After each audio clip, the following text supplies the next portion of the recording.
Good afternoon.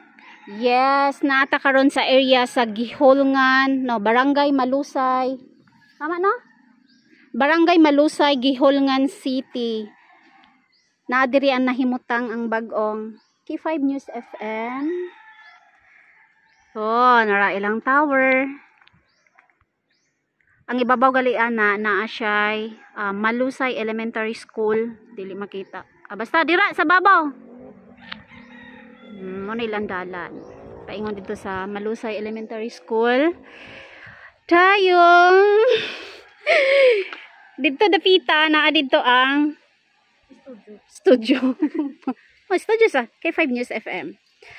So guys, bitaw, nangatang ko diri og motor kay once ang motor gani muangat na diri, diri pasaka dito.